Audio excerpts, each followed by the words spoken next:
Welcome to another episode of Healthy, Wealthy, and Wise Retirement Podcast, where certified financial planner Lauren Sherman shares thoughts on having a healthy mind, body, and spirit, an abundance of wealth inside portfolios and out, and lessons learned from clients and mentors over the years. Welcome in, and thanks for joining me for another Healthy, Wealthy, and Wise Retirement. Not only welcome in, but welcome back. As you may have noticed, I've taken some time away from the microphone for a bit, so before jumping into today's episode, which should be a pretty quick one, but who knows? I guess I've said that before, and it doesn't always turn out that way. But before jumping in, I'll tell you a little bit about what I've been up to lately. To start with, I guess it's not entirely true that I haven't been behind the microphone, as I've recorded a few really fun conversations over the past few months. We haven't released those yet, as we worked on a total website remodel over the summer. So if you check out integrityguidance.com, it might look a little different from what you remember. In doing so, we did a makeover of the podcast page too, and I didn't want to keep putting out new podcast episodes directing everyone to a link that was not yet up and running. When you get into the language of website design, all of that is well above my expertise. So we had a whole team working on that, but of course that sort of thing takes some time. So that's number one. We remodeled the website. They went ahead and added the podcast page right on the homepage so it's easier to find. You can also check out our team and some of our strategic partners that we work with. And in a world where we often communicate virtually, I thought it was important to add their photos and share a little bit about their professional experience as well as their personal life. My personality is that I love to meet in person and sit eyeball to eyeball with someone, but sometimes it's more convenient for everyone, especially for quick meetings that only take a few minutes, to have that conversation virtually. And this way, you'll still have an idea of who you're talking with or even who is working on things behind the scenes. So check that out. It's still the same link that we've always had, which is integrityguidance.com. Or if you use the podcast link, that one will remain active and will just redirect you. So the Healthy, Wealthy, Wise Retirement.com works as well. On top of the website remodel, we had another awesome summer at Hope's Vacation Bible School. This is only my second year now volunteering for that. But boy, that was a lot of fun, and I can't imagine not being part of that each year moving forward. I think our group, we had about 26 third graders for the first week, and then followed that up with roughly 20 first graders the second week. They do such a good job with this at Hope, but I imagine many other churches do as well, and I really can't recommend that strongly enough, either for your kids or grandkids, or for the chance to volunteer yourself. Reflecting on this year's experience, I'd say the biggest challenge with the third graders was to keep them all engaged and to keep the boys from too much roughhousing. They seemed to want to throw their bodies off of everything, jump off anything they could find, and just in general had a ton of energy. I saw a pretty stark contrast with the girls, who seemed pretty easygoing, so I don't know if that was just the group that I had in particular, but that's what I saw from the third graders. The first grade group we had was great. They listened to just about everything you'd say as a leader without that much pushback. But with first grade, the biggest concern was not losing any of the kids. Who knew that it would be so challenging to walk 30 yards down the hall and still have the whole crew once you arrived? What I saw from all of the kids, both first and third grade, was that they had a blast dancing and singing away without too much of a care in the world of what they looked like or sounded like. So sometimes as adults, we could probably learn a thing or two from that. On top of Vacation Bible School, I also joined a few friends to attend the record-breaking day of RAGBRAI, biking the roughly 50-mile route from Ames to Des Moines. I believe they said over 60,000 bikers took part that day, and it was certainly a hot one. Not too long after getting to Des Moines, I actually decided to bike back home in Waukee since I had my Wednesday evening golf league. So needless to say, by the end of that day, I was glad to be out of the sun and back in the air conditioning. The people who bike the entire week of RAGBRAI are really troopers because, man, I saw all the tents that they were sleeping in. I think I'd enjoy the biking part, but I'm not sure I'd do well with a full week of sleeping in a tent. So let's see, we had the website remodel, VBS, the day of RAGBRAI. I guess one more to add to the what I've been up to list would be that my wife and I recently got back from our annual Sherman get-together. Just like last year, we visited Wisconsin and hung out for an extended weekend with my parents, my two brothers, and their families. It's always a great time to relax and connect with each other, and also to chat with my nieces and nephews. I'm amazed at how quickly they're growing up and how the conversations changed so much over the years. So with that, let's dive back into what I've been up to on this side of the microphone when it comes to the podcast. We have part 2 of our episode titled Breaking Up with Your Advisor, and that one will be coming out next. This one was recorded earlier this year, and the audio didn't work out perfectly for our back and forth conversation. But if you're someone who is interested in learning more about what the process looks like of actually cutting ties with an advisor, as sometimes that can make sense, you'll want to check that one out. Like I said, even though the audio wasn't perfect, the content is great, and I included a cheat sheet for that one too, which hits all of the highlights. After that, I had a really fun conversation with Perry Roth, who is the worship minister at Lutheran Church of Hope in West Des Moines, Iowa.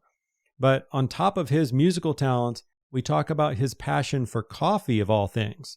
He even started his own coffee business where he sells small batches with beans sourced from all over the world: Colombia, Peru, Honduras, and a whole bunch more. A lot of the interviews I've done have taken place over Zoom, but Perry and I sat down in person, which I think led to an even more engaging conversation. On top of that, we are going to be giving away some of Perry's coffee to our listeners. So stay tuned for that. And, you might be thinking, what does music and coffee have to do with retirement planning? But we're going to be sprinkling in some more episodes like this, as the goal is to find topics that interest retirees, particularly as they may be looking for new hobbies in their post-working years. So that will break things up a little bit, where it's not all pie chart and investment advice. After my conversation with Perry, I had the opportunity to interview behavioral psychologist and author of multiple New York Times best-selling books, Dr. Daniel Crosby. Personally, I love digging into the thought process and psychology of how we make decisions and why we make the decisions that we make. So this was right up my alley. Daniel and I talked through some of the shortcomings we all fall prey to as investors and what we can do to turn these into strengths. And once again, I'll be doing a giveaway for this one, as I will be gifting a free book to a handful of listeners. And finally, outside of my conversation with Perry Ross and Dr. Daniel Crosby, I will start to sprinkle in some interviews that I've had with other local financial advisors. These are advisors that I know and trust, and I think it will be interesting for our audience to hear a little bit about their practices and what makes them different. I am not affiliated with any of these advisors in any way, but I think it's important to recognize that our firm is not going to be the best fit for every single person we talk with, so it just makes sense to highlight a few others. There is also something unique about many of the financial advisors I talk with, in that we all are encouraged to learn from each other, help each other out when we can, and just in general, view things through the lens of abundance. In fact, that's probably a good life lesson in general. When you view things through a scarcity perspective, you're going to think there's never enough, while an abundance mentality eliminates or at least reduces that fear. So all in all, I know you haven't heard from me behind the mic for a bit, but that's what I've been up to, and those are a few of the upcoming episodes that I'm excited to share with you soon. As far as today's episode, I'm just going to touch on 3 timely topics for end-of-year planning, and then we will close up by quickly addressing a common misconception that keeps coming up both online and in person. First, I'll dive into a few of those end-of-year planning strategies that we should be looking at. Let's start with Medicare and the annual election period coming up. This takes place each year from October 15th and lasts through December 7th. So this part is primarily for those of you who are 65 years or older, but also you'll want to be in the loop if you are the power of attorney for anyone on Medicare, or if you help anyone out who is of Medicare age, such as parents or other family members on Medicare. In a previous episode, I went over our process that we offer retirees called our Medicare Readiness Report. So I will link that one in the show notes. That was episode number 40 if you want to check that out. But rather than go over all of the details again, I just wanted to point out that the annual election period is coming up shortly. Some of the best generic advice that I can offer those on Medicare is to find a trusted resource who will independently review your options each year. And with that same line of thinking, the second part of the advice is to not offer up your information to anyone else. And what I mean by that is that you're going to want to avoid filling out your contact information on Medicare mailers, Facebook advertisements, same deal with phone calls or TV commercials telling you about dental coverage and free gym memberships. It's best to avoid calling or responding to any of these advertisements because many have found that if you do respond to any of these, that person finds themselves on the wrong end of nonstop solicitations and, a sales pitch from one company or another. So to circle back to my first piece of Medicare advice, find someone independent who can help. And the independent component is important, meaning they do not only represent Blue Cross or only Humana, for example. You'll want someone who can take a big picture look at all of your options. Adding to the list of Medicare, our second and third timely topics both involved end-of-year tax planning, the first of which involves tax harvesting. Tax harvesting can help on both sides, harvesting losses to help offset gains that you have elsewhere, or it doesn't get discussed as often, but it can also make sense to harvest gains to pay the tax in a lower bracket, which could even include the 0% bracket. In a nutshell, this is the process of selling investment positions strategically for tax purposes. And once again, I've previously recorded a detailed episode talking through the process of tax harvesting, so this is more of a reminder than a how-to. If you're looking for that more detailed episode, that one was episode number 18. Another end-of-year tax planning strategy is to look into doing a Roth conversion. The topic of Roth conversions comes up pretty often, whether you should or should not do one, whether you can even do it because you're no longer working and don't have an earned income. There seems to be a lot of advice out there on this topic. And just taking a quick step back, a Roth conversion is simply the process of converting part of your IRA money or tax-deferred dollars into the tax-free vehicle of a Roth IRA. So in simple terms, with the traditional IRA, you have not yet paid taxes, while the Roth IRA, you pay the taxes up front and then it grows tax-free. So by the very nature of doing a Roth conversion, you're accelerating your tax obligation to this current year, or at least part of it. And you may ask, why would someone want to do a Roth conversion if it's going to lead to pay more taxes right away? Well, the short answer is that although it leads to a larger tax bill in that current year, the goal is to help lower what I always refer to as your lifetime tax bill. So rather than overemphasizing your annual tax bill, we're looking at the big picture rather than just 1 year. And to get more specific, one of the reasons you'll want to consider a Roth conversion is if you are younger than your RMD age of 73, where the government tells us we have to start making required minimum distributions, is what that stands for.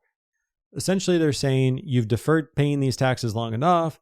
Now we're forcing you to make withdrawals so that they can tax that money.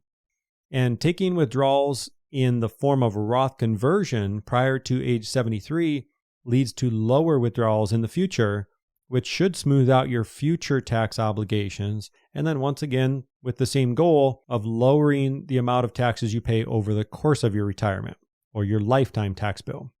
A second reason to consider doing a Roth conversion is if you are retired and your income has gone down, particularly if you have not yet started collecting Social Security income. Similar to before, we can make the best use of your lower income by filling up your lower tax bracket. So you pay less tax in the higher brackets once your income goes back up due to receiving Social Security in those future years. And then a third and final reason that we will quickly cover is that the Tax Cuts and Jobs Act is set to sunset or expire after the year 2025. So you'll often see this shortened to TCJA, Tax Cuts and Jobs Act, and it offers preferential tax treatment. So it's only sensible to make the most of it before it goes away. While this one applies to everyone and can be enough reason to seriously consider a Roth conversion in itself, some retirees are in the sweet spot with 2 or 3 of these. For the retiree who is under age 73, has retired but not yet started collecting Social Security, and of course the Tax Cuts and Jobs Act is still available to them, they would really be in the sweet spot for a Roth conversion. With all of that said, it's important to lean on tax software to be sure. The advisor who leverages tax software can not only tell you if a Roth conversion makes sense, but can also show how much to convert and illustrate this visually so that it's easier to understand. One of the limitations of this podcast is that we're only communicating via audio, and if you're feeling at all confused about Roth conversions right now, it's likely because it's far easier to show this process rather than to talk through it. I mentioned that we would cover 3 end-of-year planning conversations, so that included Medicare's annual election period, tax harvesting, and Roth conversions. And I'm going to close out today with what I referred to as a common misconception that's been coming up a lot lately, both in person, but also on online forums such as Facebook and other investment-related groups on social media. And that common misconception is the difference between fee only and a flat fee. I know we've talked about this quite a bit in the past, so I'm going to keep this relatively brief, but there seems to be a lot of confusion with these 2 terms in particular, so I thought it deserved some extra time. In most people's opinion, the reason the term fee only has so much value is that the fee only advisor is required to be a fiduciary, which is just a fancy way of saying that the advisor is both morally and legally required to act in your best interests. In my opinion, every advisor should be required to be a fiduciary, but the industry is still largely dominated by salespeople, at least from a numbers standpoint. But if we stop here, the problem with this is that the overwhelming majority of fee-only advisors still determine their fee based on the size of your portfolio. This is not advantageous for those who have a larger portfolio, particularly if it's over the $1 million threshold, as they pay far more for the same services as those with a smaller portfolio. So I guess on the flip side of that, the fee-only advisor who charges that fee based on the size of a portfolio, that advisor could be a great fit for those perhaps with $500,000 or less, or somewhere in that range. For those who fall in the $500,000 up to the $1 million, they might be in a little bit of a gray area, so they could fit into either category. And of course, that second category being that of a flat fee. If you can find the advisor who is both a fiduciary and charges a flat fee, that's often going to be a great fit for those who have portfolios in the $1 million plus range. In this case, you're being charged based on the services you receive, but you're not paying a premium for that service just because you have a larger than average portfolio. So while the term fee only gets us halfway there, those with larger portfolios really should be seeking advisory firms who charge a flat fee, and of course do so within a fiduciary capacity. There are several past episodes where the topic of fees has come up, but if you want a more in-depth conversation, you can go back and check out episode number 22, which was titled, Let's Get Clear About Fees. It looks like we also had a more recent chat about fees on episode 57, which was simply titled Fee Conversation, so you could check that one out as well. It looks like that's all I have for you today, but I'm excited to get back and connect with you, and I can't wait to share the interviews with Perry Ross, Dr. Daniel Crosby, and just a handful of others that we have coming soon. As always, you can find my contact information and anything else that we discussed in today's show notes of each episode, and I'd be happy to connect on a one-on-one basis if anything we talked about really resonated with you. We will be back in 2 weeks. God bless. Thank you so much for listening and supporting this podcast. If you've enjoyed listening, we would love if you took a quick moment to leave an honest review. Of course, we're shooting for 5 stars, but if you have suggestions to improve the show, we would love to hear from you too. Just click on the podcast name, Healthy, Wealthy, and Wise Retirement Podcast, and scroll down to ratings and review. Thanks again for your support, as this helps us reach a wider audience and help even more retirees just like you. This podcast is for entertainment and informational purposes only and is not intended as a specific tax, legal, or investment advice. Lauren Sherman is a certified financial planner and co-owner of Integrity Wealth Management, an investment advisor serving retirees in search of their own healthy, wealthy, and wise retirement lifestyle.